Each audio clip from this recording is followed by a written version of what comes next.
Cuando mi hijo me envió ese mensaje frío diciendo que no era bienvenido en su graduación, sentí como si todas las décadas de sacrificio se hubieran arrojado a la basura en cuestión de segundos. No había explicación, no había diálogo, solo una sentencia cortante que desgarró mi pecho como una hoja afilada. ¿Y sabe lo que hice? Respondí con una sola línea: entonces no esperes nada más de mí. En ese preciso momento, cancelé el auto 0 kilómetros que estaba a punto de entregarle como regalo de graduación. Bloqueé todas las cuentas bancarias que mantenía abiertas para él. Retiré mi nombre de todo lo que aún estaba a mi nombre, pero que él usaba libremente, y comencé a borrar, uno por uno, los registros digitales de años y años de ayuda financiera, emocional y moral, que había dado sin nunca esperar nada a cambio. Antes de continuar con la historia, no olvides suscribirte y comentar desde dónde estás viendo este video, porque lo que voy a contar aquí no se trata solo de dolor.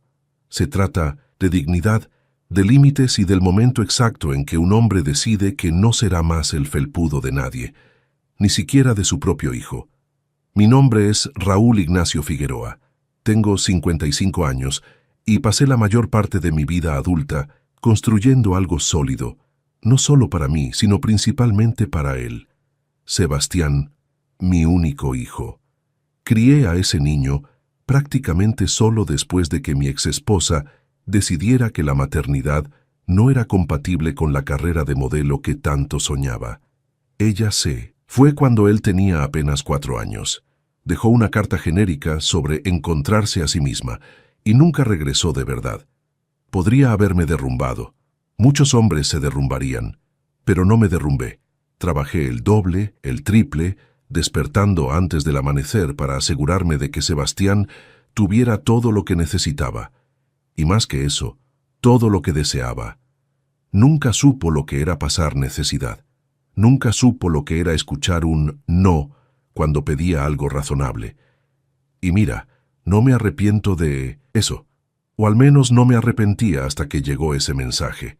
Durante años fui el padre presente en las reuniones escolares, el padre que llevaba a los partidos de fútbol los sábados, el padre que ayudaba con la tarea, incluso después de un día agotador en la oficina.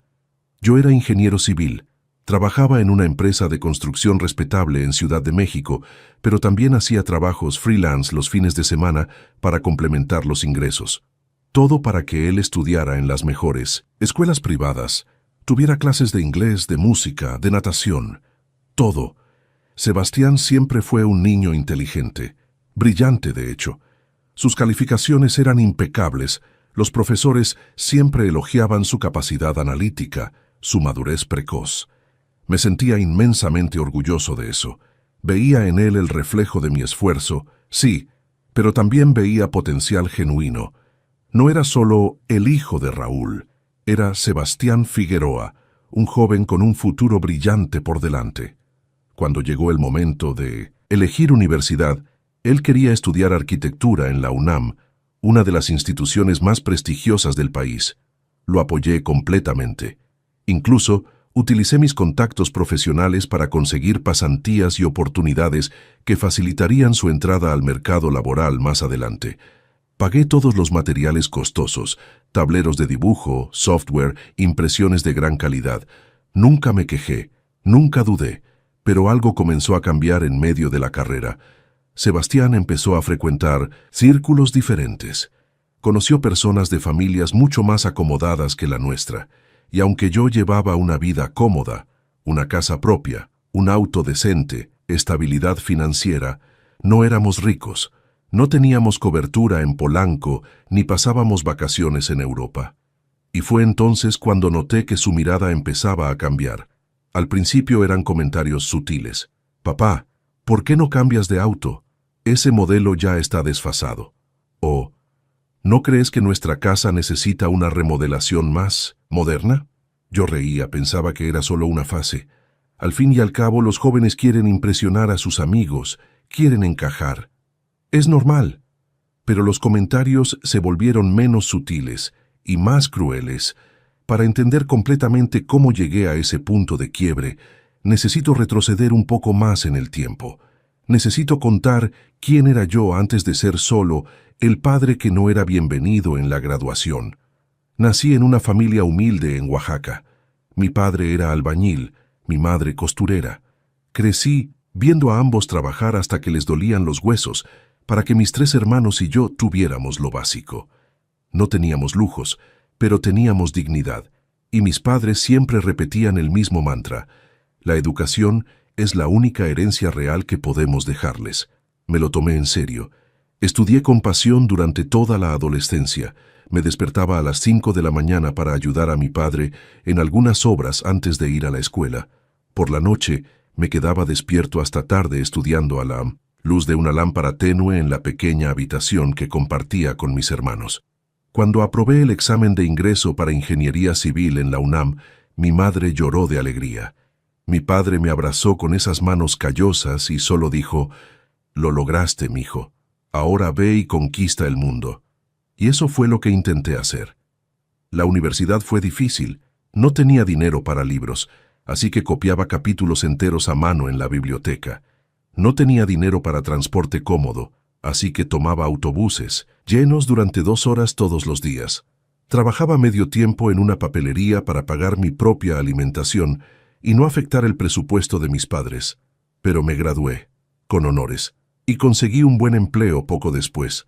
Fue durante mi 2.º año de trabajo que conocí a Carolina, la mujer que sería la madre de Sebastián. Ella era deslumbrante, alta, ojos verdes, con esa confianza de quien siempre supo que podía tener lo que quisiera. Me quedé pasmado cuando mostró interés en mí. Yo, que venía de Oaxaca, que todavía arrastraba el acento del interior, que usaba ropa sencilla, pero Carolina decía que yo era auténtico, diferente a los demás. Salimos durante 2 años antes de casarnos. La boda fue modesta, pero bonita. Mis padres viajaron desde Oaxaca para estar presentes, y recuerdo la felicidad en sus rostros. Mi madre susurró en mi oído: «Cuídala bien, Raúl, y sé feliz». Lo intenté. Dios sabe que lo intenté. Sebastián nació 1 año después, y durante los primeros años, todo parecía perfecto. Yo trabajaba mucho. Carolina cuidaba del bebé, teníamos una rutina, pero gradualmente me di cuenta de que ella estaba infeliz. Comenzó a quejarse de que la vida de madre era aprisionadora, que tenía sueños más allá de cambiar pañales y preparar biberones. Quería volver a modelar, hacer castings para comerciales, desfilar en pasarelas. La apoyé. Pagué niñeras para que pudiera ir a los castings. Asumí más responsabilidades en casa. Pero nunca era suficiente. Se frustraba cuando no la elegían. Culpaba a la maternidad por arruinar su cuerpo. Decía que había perdido los mejores años de su carrera. Hasta que un día, simplemente se fue. Dejó una carta sobre la mesa de la cocina. Dijo que necesitaba encontrarse a sí misma, que no estaba lista para ser madre, que me amaba pero no de la manera que yo merecía. Y se fue. Así, sin mirar atrás. Sebastián tenía 4 años y preguntaba durante meses dónde estaba mamá.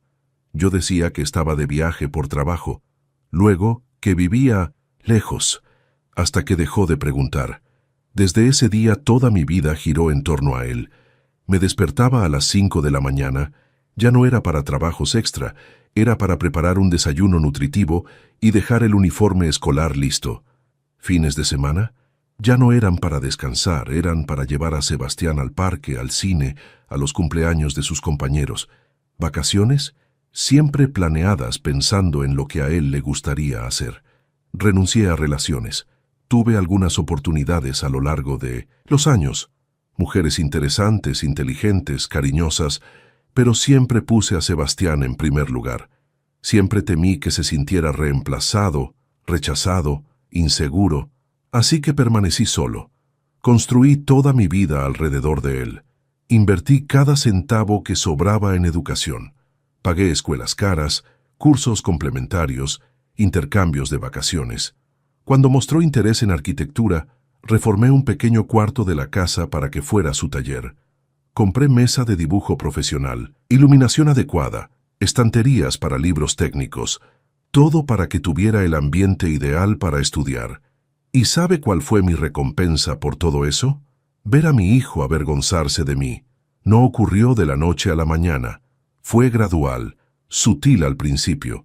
Dejó de presentarme a sus nuevos amigos de la universidad. Cuando yo llegaba a recogerlo hacia algún evento, me pedía que estacionara lejos para no causar vergüenza. Comenzó a mentir sobre mi profesión.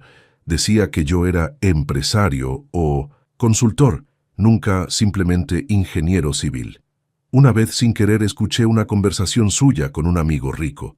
Estábamos en casa, yo había subido a buscar algo en mi cuarto y ellos estaban en la sala. El amigo comentó: «Oye, tu casa es simpática, muy clase media, ¿no?» Y mi hijo respondió: «Sí, mi papá es un poco tacaño, podría invertir más, pero tiene mentalidad de pobre». Mentalidad de pobre. Esas palabras retumbaron en mi cabeza durante días. Mentalidad de pobre. Provenientes del chico que nunca tuvo que trabajar ni un solo día mientras estudiaba. Del chico que lo tenía todo pagado, todo facilitado, todo servido en bandeja. Pero tragué el dolor. Racionalicé. Son solo amigos influyéndolo, pensé. Es solo una fase de inmadurez. Pasará. No pasó. El desprecio comenzó a manifestarse de formas cada vez más explícitas durante el último año de la carrera de Sebastián. Fue cuando empezó a salir con Valeria, una chica de familia adinerada que estudiaba diseño de interiores en 1906, la misma universidad. Valeria era bonita, educada en la superficie, pero tenía ese aire de superioridad que las personas criadas en cuna de oro suelen llevar sin siquiera darse cuenta. Su familia poseía una cadena de tiendas de decoración de lujo repartidas por Ciudad de México y Guadalajara. Vivían en una mansión en Las Lomas, tenían chofer privado, viajaban a Miami 3 veces al año solo para ir de compras. Desde el primer día que conocí a Valeria, sentí que me evaluaba. No con hostilidad abierta, sino con esa mirada calculadora de quien mide tu valor por el auto que conduces, la marca de tu reloj, el corte de tu traje, y claramente no pasé su prueba. Sebastián cambió aún más después de comenzar esa relación. Empezó a hacer exigencias que nunca antes había hecho. Quería ropa de marca para no pasar vergüenza cuando saliera con Valeria y sus amigos. Me pidió que cambiara mi auto porque el modelo era vergonzoso. Sugirió que contratara a una decoradora para modernizar la casa, porque le daba pena llevar a su novia a conocer dónde vivíamos. Vergüenza. Esa palabra comenzó a aparecer con una frecuencia alarmante. Intenté hablar con él una vez, de corazón abierto. Nos sentamos en la terraza de casa, una noche de sábado. Llevé 2 cervezas intentando crear un ambiente relajado. «Sebastián», comencé, eligiendo las palabras con cuidado. «Siento que estás diferente, más distante. ¿Está todo bien?» Él apenas me miró, jugando con el celular. «Todo está normal, papá». «¿Por qué? Porque tengo la impresión de que tú, no sé, te molesta cosas que antes nunca te molestaban. Nuestra casa, nuestro estilo de vida». Finalmente levantó la vista y había impaciencia allí. «Papá, el mundo cambió. Las personas de mi generación tienen expectativas diferentes. No se puede quedar uno cómodo en la mediocridad». Mediocridad. Esa palabra cayó como un martillo. ¿Mediocridad?, repetí, sintiendo el pecho apretarse. «Sebastián, trabajé toda mi vida para darte lo mejor. Nunca te faltó nada». «Lo sé», suspiró, como explicándole algo obvio a un niño. «Pero no faltar nada no es lo mismo que tener abundancia. Valeria me mostró cómo viven las familias exitosas, y no es así». Hizo un gesto vago apuntando hacia nuestra casa. Sentí rabia en ese momento, rabia genuina, pero respiré hondo. «Exitoso no es quien ostenta, hijo, es quien construye con honestidad, quien...» «Discurso de pobre», me interrumpió levantándose. «Perdón, papá, pero lo es. Ese rollo de honestidad y dignidad es lo que dicen las personas sin ambición para justificar su propia mediocridad». Y entró a la casa, dejándome solo en la terraza con 2 cervezas a medio tomar y un hueco en el pecho. La situación empeoró en las semanas siguientes. Sebastián empezó a aceptar invitaciones de Valeria y su familia para cenas, viajes de fin de semana, eventos sociales. Regresaba de estas ocasiones aún más desdeñoso con nuestra realidad. Se quejaba de la comida que preparaba, del televisor que no era lo suficientemente smart, de la internet que era muy lenta. Un día lo escuché hablando con Valeria por teléfono. Amor, mi papá no entiende nada de estética. Su casa parece que se quedó en los años 90. Es vergonzoso. Sí, sé que a ti no te importa, pero a mí sí. No quiero que tus padres piensen que vengo de una familia sin clase. Sin clase. Familia sin clase. Yo, que trabajé desde los 15 años. Yo, que me gradué con honores. Yo, que construí una carrera sólida, una reputación impecable en mi área. Yo que crié a un hijo solo después de ser abandonado. Sin clase. Empecé a darme cuenta de que Sebastián estaba activamente escondiendo nuestra realidad de las personas de su nuevo círculo social. Cuando organizó una fiesta de cumpleaños, sus 23 años, alquiló un espacio en un bar sofisticado en Polanco, en lugar de hacerla en casa como siempre hacíamos. Cuando pregunté por qué, dijo que era más conveniente para todos. Pero la verdad era obvia. No quería que sus amigos ricos vieran nuestra casa de clase media en un barrio común. En la fiesta me sentí un extraño. Los amigos de Sebastián me saludaban con esa cortesía fría y distante que las personas usan con quien consideran irrelevante. Valeria me dio un abrazo protocolario y de inmediato volvió su atención a los invitados importantes.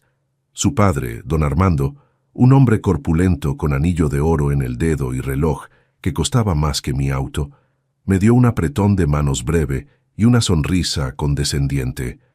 «Así que tú eres el padre de Sebastián», dijo con ese tono que dejaba claro que no era un cumplido. «Él nos cuenta que trabajas en construcción». «Soy ingeniero civil», corregí, manteniendo la dignidad.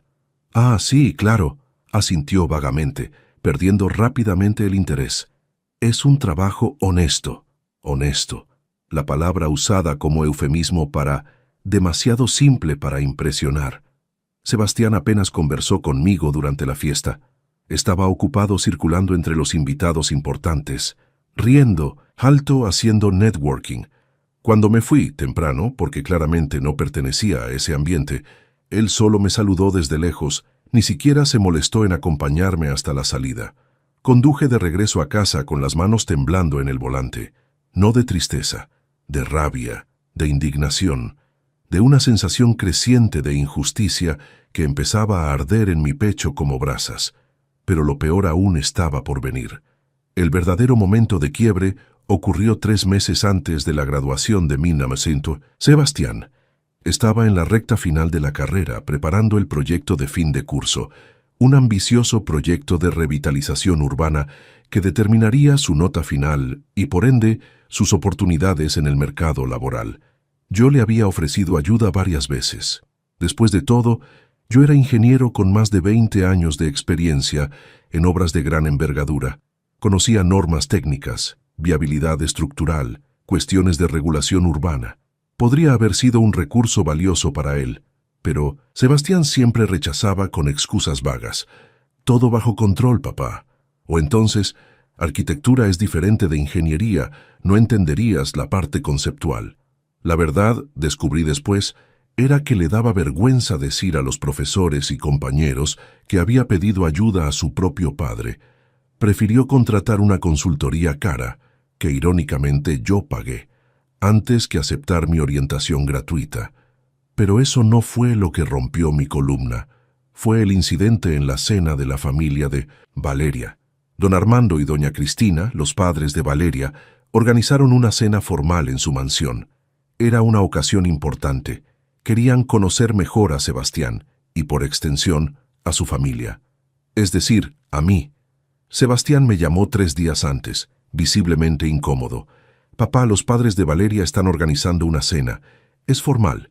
Tú necesitas ir». «Claro», respondí, sorprendido de que me incluyera. «¿Qué día?» «Sábado a las 8. ¿Y papá?» Dudó. «Por favor, haz un esfuerzo. Ponte tu mejor traje. Cuida lo que dices. Estas personas son importantes». Eso me irritó, pero tragué mi orgullo. «Sebastián, sé cómo comportarme en situaciones sociales». Lo sé. Es solo que ellos tienen un estándar diferente al nuestro. Solo no seas demasiado tú mismo, ¿entiendes? No ser demasiado yo mismo, como si yo fuera un defecto ambulante que debía ser minimizado. El día de la cena me puse mi mejor traje. No era Armani, pero era de buena calidad, bien cortado. Pasé por la barbería, usé un perfume discreto, conduje hasta las lomas con el estómago revuelto de nervios que no debería sentir. ¿Por qué diablos estaba nervioso por cenar con personas con las que salía mi hijo? La mansión era obscena, portón automático, jardín inmenso, fuente de mármol en la entrada.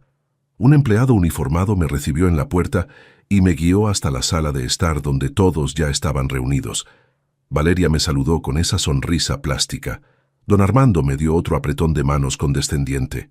Doña Cristina, una mujer delgada con joyas carísimas, me evaluó de pies a cabeza con mirada crítica antes de ofrecerme la mano delicadamente, como si yo tuviera que besarla. Sebastián estaba sentado en el sofá, tenso como una cuerda de violín. La cena se sirvió en una mesa que fácilmente acomodaba a 20 personas. Había más cubiertos de los que sabía usar, cristalería importada, vajilla que probablemente costaba más que mi salario mensual, camareros sirviendo vinos cuyo nombre ni podía pronunciar. La conversación empezó civilizada. Don Armando habló sobre sus negocios, la expansión de la cadena de tiendas, un viaje reciente a Europa. Doña Cristina comentó sobre la boda cara de una amiga, sobre la remodelación de su casa de playa en Cancún. Entonces don Armando se giró hacia mí. Raúl, Sebastián nos dijo que trabajas en construcción. Debe ser interesante. Tratar con obreros y esas cosas. Respiré hondo. Soy ingeniero civil. Dirijo proyectos de infraestructura de mediana y gran envergadura. Ah, asintió sin real interés.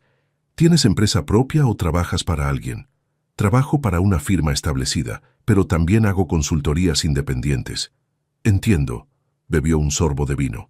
Entonces, eres asalariado. La forma en que lo dijo, asalariado, cargaba tanto desprecio que sentí mi rostro arder.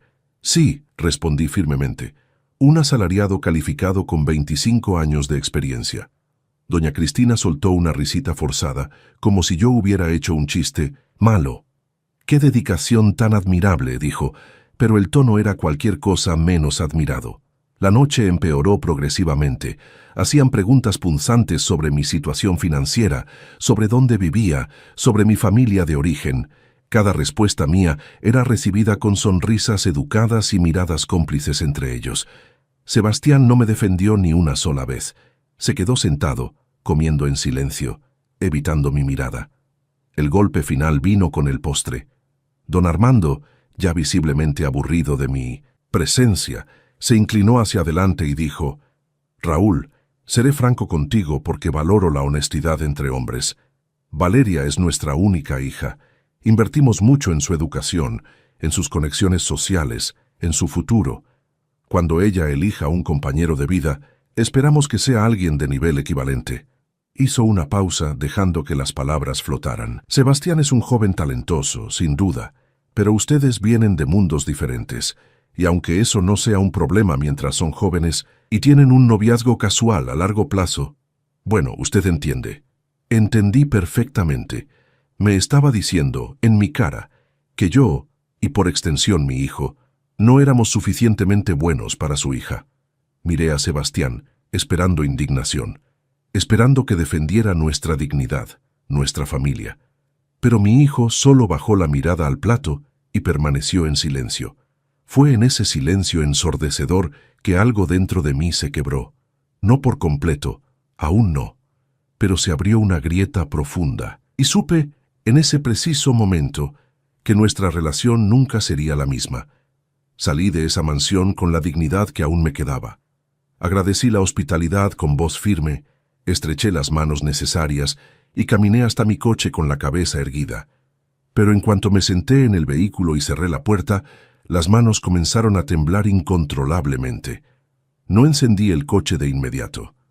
Me quedé allí sentado, en el estacionamiento de esa propiedad obscena, procesando lo que acababa de suceder. Mi hijo había permitido que me humillaran. Peor aún, se había avergonzado de mí frente a esas personas. Su silencio había sido más elocuente que cualquier palabra. Conduje de regreso a casa en piloto automático.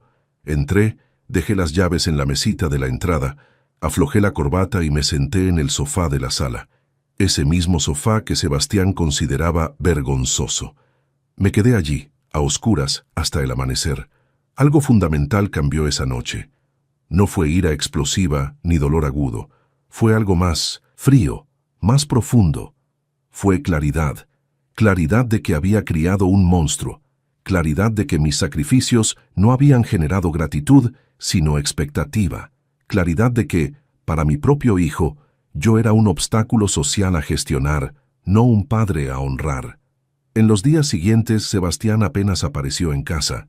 Cuando lo hacía, evitaba conversar y se encerraba en su habitación. Yo no forcé el diálogo. Por primera vez en 23 años, no corrí tras él. No pregunté si estaba bien. No ofrecí ayuda. Solo observé. Y al observar comencé a ver patrones que había ignorado durante años. Vi cómo usaba la casa solo como un hotel. Llegaba tarde, salía temprano, nunca contribuía con absolutamente nada. Vi cómo trataba el hogar que había construido con años de trabajo como si fuera un albergue de paso inferior. Vi cómo me hablaba únicamente cuando necesitaba algo, dinero, un favor, la firma de algún documento. Comencé a hacer cuentas, literalmente. Abrí hojas de cálculo en la computadora y empecé a calcular exactamente cuánto había invertido en él a lo largo de los años. Colegiaturas, cursos extras, ropa, electrónica, viajes, material de estudio, mesada generosa que nunca tuvo que ganarse trabajando. El coche que compré usado pero en perfecto estado para que tuviera movilidad. El número final me impactó. Era suficiente para haber comprado 2 apartamentos pequeños. Era el equivalente a años de mi trabajo convertidos enteramente en su comodidad y desarrollo. ¿Y cuál había sido el retorno? Vergüenza, desprecio, humillación. También empecé a revisar documentos. Descubrí que varias cosas todavía estaban a mi nombre, pero eran usadas exclusivamente por él. El costoso plan de salud, la tarjeta de crédito adicional con alto límite, la cuenta universitaria que mantenía abierta para emergencias y que él usaba libremente. El seguro del coche estaba a mi nombre. El apartamento pequeño que había comprado como inversión y prestado para que lo usara mientras estudiaba, estaba vacío. Prefería quedarse en la mansión de Valeria. Había construido una red de confort y seguridad a su alrededor, y él simplemente la consideraba un derecho adquirido, no un privilegio otorgado por amor. El mensaje llegó 2 semanas después de esa fatídica cena. Era el final de la tarde de un domingo. Estaba en la terraza tomando café cuando el celular vibró. Era Sebastián. Ni llamada. Solo un mensaje de texto frío y directo. Papá, sobre la graduación el próximo mes. Los padres de Valeria van a organizar una celebración privada para familias cercanas. Será pequeña, íntima, solo para personas del mismo círculo social. Creo que es mejor que no vayas. Sería incómodo para todos. Espero que lo entiendas. Leí ese mensaje 3 veces. Cada palabra era como un disparo certero. No era una solicitud, era una notificación. Me estaba desinvitando de mi propia graduación, del momento que debería ser el ápice de toda la inversión que hice en él, porque yo sería incómodo, porque no pertenecía al círculo social de él, porque yo, el hombre que sacrificó todo para que él llegara hasta allí, era ahora un estorbo que necesitaba ser excluido. Mi primera reacción fue dolor visceral. Sentí como si me arrancaran el corazón del pecho. Mis ojos ardieron con lágrimas que me negué a derramar. Respiré hondo de nuevo, intentando controlar la avalancha de emociones, y entonces el dolor se transformó en algo diferente. Se transformó en determinación gélida. Tomé el celular con manos firmes y escribí la respuesta. Entonces no esperes nada más de mí. No esperé respuesta. No quería escuchar justificaciones, excusas ridículas, ni intentos de suavizar el golpe. Bloqueé su número de inmediato y empecé a actuar. Primera acción. Llamé al concesionario donde había entregado el pedido del coche 0 kilómetros que sería su regalo de graduación. Un modelo moderno, completamente pagado, documentación lista. Cancelé todo.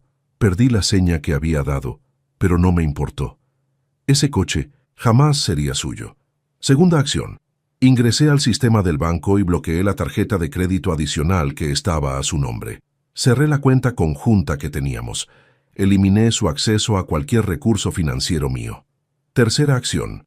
Llamé al seguro de salud y cancelé su inclusión como dependiente. Tenía 23 años, se graduaba, era adulto. Que se arreglara con seguro propio. Cuarta acción. Quité su nombre del seguro del coche que había comprado para que lo usara. Técnicamente, el coche era mío. Él solo tenía las llaves. Quinta acción. Contacté al administrador del apartamento que le había prestado e informé que necesitaba retomarlo. Comencé el proceso para ponerlo en alquiler. Cada acción fue tomada con precisión quirúrgica, sin emoción, sin vacilación. También inicié algo más elaborado. Durante años había guardado comprobantes, recibos, extractos bancarios de todo lo que invertí en él, no por desconfianza, sino por organización natural. Digitalicé todo. Creé una carpeta detallada con valores, fechas, descripciones. Un dossier completo de sacrificio documentado. Aún no sabía exactamente cómo usaría eso, pero sabía que lo necesitaría. Sebastián intentó llamarme 12 veces esa primera noche. Después de descubrir los bloqueos, las cancelaciones, no respondí ninguna llamada. Cada timbre del teléfono era como música para mis oídos. El sonido de consecuencias finalmente alcanzando a quien las merecía. Apareció en casa al día siguiente. Golpeó la puerta insistentemente. Yo estaba dentro, lo escuché perfectamente, pero no abrí. Simplemente permanecí sentado en la sala, tomando café, escuchando los golpes en la puerta volverse cada vez más desesperados. «Papá, abre esta puerta, necesitamos hablar». Hablar. Ahora quería hablar, cuando descubrió que los grifos se habían secado. «Papá, por favor, puedo explicar». Explicar. Como si hubiera una explicación aceptable para humillar al propio padre. «No puedes hacer esto. Tienes la obligación de... ayudarme». Obligación. Esa palabra me hizo sonreír amargamente. Obligación. Como si yo fuera un banco, un recurso, una herramienta, no un ser humano con sentimientos y dignidad. Eventualmente se dio por vencido y se fue.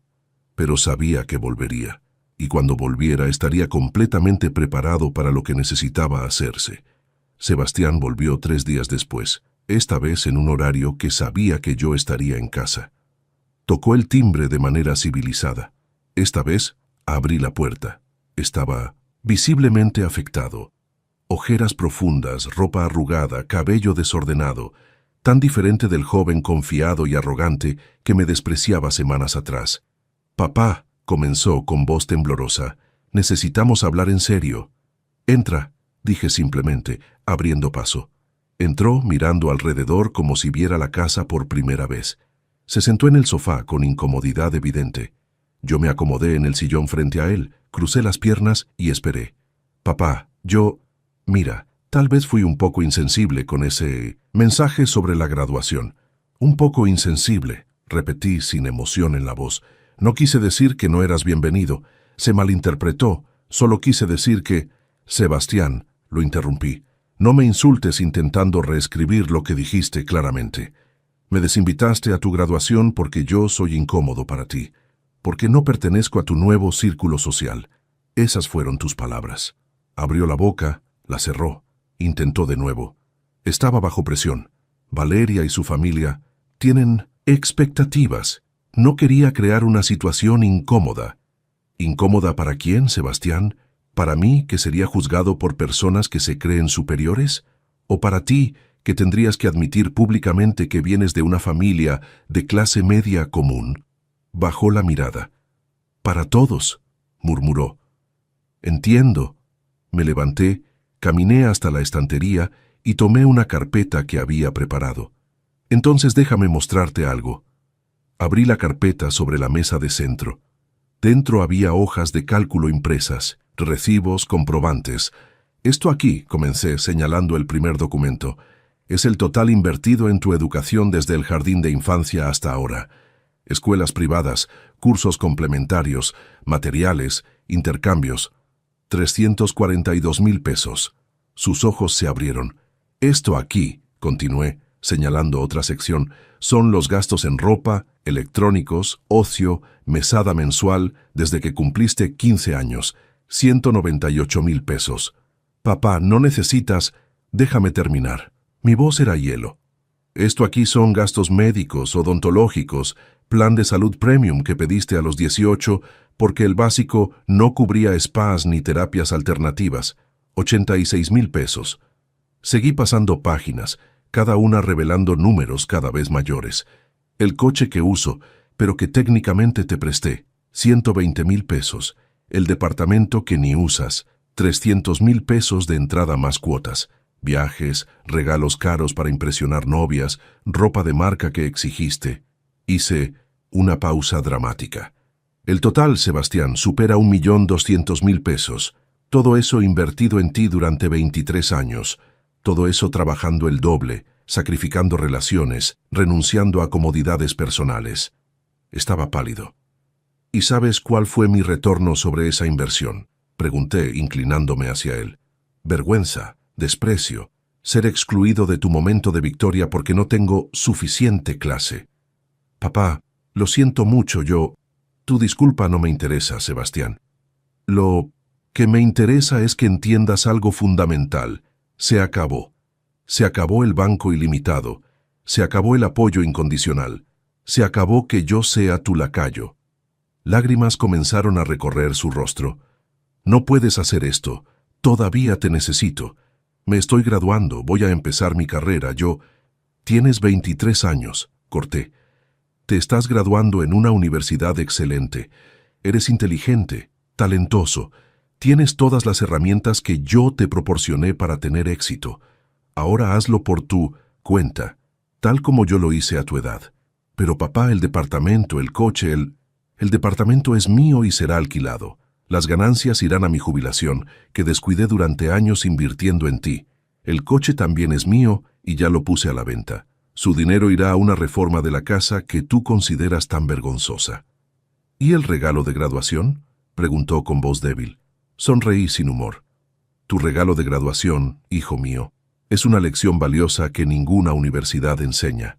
La dignidad no se compra y las personas no son recursos desechables. ¿Querías deshacerte de mí? Felicidades, lo lograste. Se desplomó entre sollozos, intentando abrazarme. Di un paso atrás. No, dije firmemente. Ya no tienes ese derecho. Ahora sal de mi casa. Papá, por favor, puedo cambiar. ¡Sal! El grito resonó por la sala. Sebastián saltó sobresaltado. Me miró con esos ojos rojos de llanto y finalmente entendió que hablaba en serio. Se arrastró hasta la puerta. Se detuvo en el umbral, se volvió una última vez. ¿De verdad no vas a ir a mi graduación? No solo no voy, respondí calmadamente, sino que tengo un compromiso mucho mejor ese día. He planeado un viaje a Oaxaca. Voy a visitar a mis padres. Ya sabes, esas personas sencillas que nunca quisiste conocer bien porque son demasiado campesinos. Pasaré una semana con ellos, recordando de dónde vengo y los valores reales que me enseñaron. Se fue sin decir más, y yo, por primera vez en años, sentí algo parecido a la paz. La graduación de Sebastián ocurrió un viernes soleado de junio. Me desperté temprano ese día, preparé mi pequeña maleta, cerré la casa con llave y conduje hacia Oaxaca sin mirar atrás. El viaje duró 6 horas. 6 horas de carretera con las ventanas abiertas, música a todo volumen y una ligereza en el pecho que no sentía desde hace años. Cada kilómetro que me alejaba de la Ciudad de México parecía quitar un peso de mis hombros.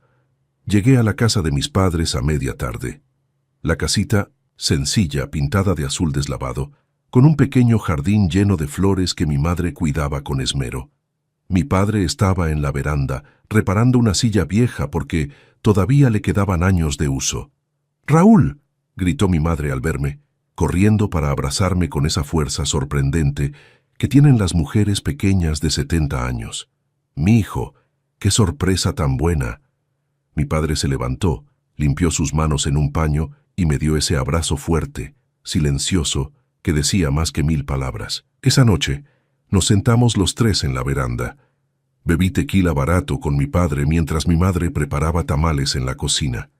Y yo conté todo, cada detalle, cada humillación, cada momento de dolor.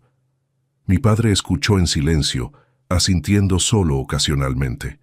Cuando terminé, tomó un largo sorbo de su bebida, miró al cielo estrellado de Oaxaca y dijo: «Hiciste bien».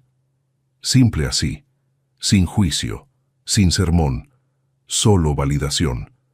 «Sabes, Raúl», continuó, «cuando eras niño tenía tanto miedo de no suficiente a ustedes. Veía a tus hermanos con ropa remendada, a ti con zapatos gastados, y pensaba que estaba fallando como padre. Papá, nunca fallaste. Ustedes dieron todo. Dimos amor», corrigió. «Dimos valores, dimos ejemplo. Y tú te convertiste en un hombre de bien. Pero tu error fue pensar que dar cosas materiales era lo mismo que dar amor. Consentiste a ese niño, lo protegiste de toda dificultad, y mira en lo que se convirtió. Las palabras dolían porque eran verdad. Pero no es tarde», dijo mi madre, apareciendo con una bandeja de tamales. «Ni para que él aprenda, ni para que tú te liberes. Tú le diste la lección que necesitaba. Ahora tendrá que crecer de verdad». Pasé una semana en esa casita sencilla. Ayudé a mi padre con pequeñas reparaciones. Cociné con mi madre. Visité a parientes que no veía desde hacía años. Fui a la plazuela del barrio donde crecí. Hablé con vecinos antiguos que me recordaban como el chico Figueroa que salió adelante. Y por primera vez en 1900 décadas me sentí en casa. Sebastián intentó contactarme 67 veces durante esa semana.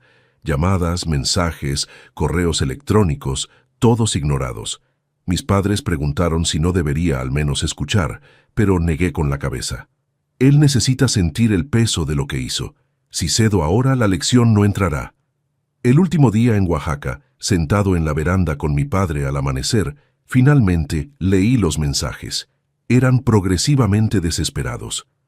«Papá, la graduación fue horrible sin ti. Los padres de Valeria preguntaron dónde estabas. Mentí y dije que estabas enfermo». Terminé con Valeria. Dijo que yo era demasiado problemático después de que cancelaron mi tarjeta de crédito. «Papá, lo arruiné todo. Por favor, respóndeme. Tenías razón sobre todo». Sonreí amargamente con el último mensaje. Claro que tenía razón, pero él solo lo comprendió cuando las consecuencias tocaron su puerta. Regresé a la Ciudad de México el domingo siguiente. La casa estaba exactamente como la dejé, limpia, ordenada, silenciosa, mi casa, mi santuario, libre de desprecio e ingratitud. El lunes volví al trabajo. Mis colegas preguntaron cómo había sido la graduación de mi hijo. Respondí simplemente: no fui, tenía compromisos más importantes. El departamento que había prestado a Sebastián fue alquilado a una joven pareja de profesores por un precio justo. El coche se vendió. Usé el dinero para finalmente hacer ese viaje a Europa que siempre había pospuesto. Las ganancias de los tintos alquileres comenzaron a engrosar mi ahorro para la jubilación. 3 meses después de la graduación, Sebastián apareció nuevamente, esta vez diferente, humilde, cabizbajo. «Papá, conseguí un trabajo, oficina pequeña, salario de pasante, apenas alcanza para pagar alquiler y comida». «Felicidades», respondí sinceramente. «Bienvenido al mundo real». «Es difícil», admitió. «Nunca imaginé que fuera tan difícil, porque nunca tuviste que imaginarlo. Siempre tuve yo para facilitarte todo», asintió, con lágrimas en los ojos. «Papá, sé que no lo merezco, pero ¿crees que algún día podrías perdonarme?» Miré a mi hijo, ese hombre de 23 años que finalmente empezaba a entender el valor de las cosas. «Sebastián, ya te perdoné. El perdón es para mi propia paz, pero reconstruir confianza, reconstruir respeto, eso llevará años, si es que llega a ocurrir. Trabajaré para eso», prometió. «Te demostraré que he cambiado». «No me lo demuestres a mí», respondí. «Demuéstratelo a ti mismo. Sé el hombre que intenté enseñarte a ser, no el que esas personas quisieron que fueras». Ese día se fue diferente. No sé si el cambio era genuino o temporal. Honestamente, ya no importaba. Yo había hecho mi parte, había criado, educado, invertido, y cuando fui irrespetado tuve el valor de establecer límites. La historia se difundió entre conocidos. Algunos me llamaron cruel, otros valiente. No era ni lo uno ni lo otro, solo era un hombre que aprendió, tal vez demasiado tarde, que el amor sin límites genera monstruos, no hijos. Si hay una lección aquí es esta: el sacrificio no es moneda de cambio para la obediencia o la gratitud, pero la dignidad es innegociable, y ningún lazo de sangre justifica aceptar el irrespeto. Hoy vivo bien. Tengo mis proyectos, mis hobbies, mi paz. Sebastián está aprendiendo a vivir sin red de seguridad. Y quizás, solo quizás, eso lo haga finalmente el hombre que siempre quise que fuera. ¿Te identificaste con mi historia? Suscríbete al canal y descubre muchos otros relatos emocionantes.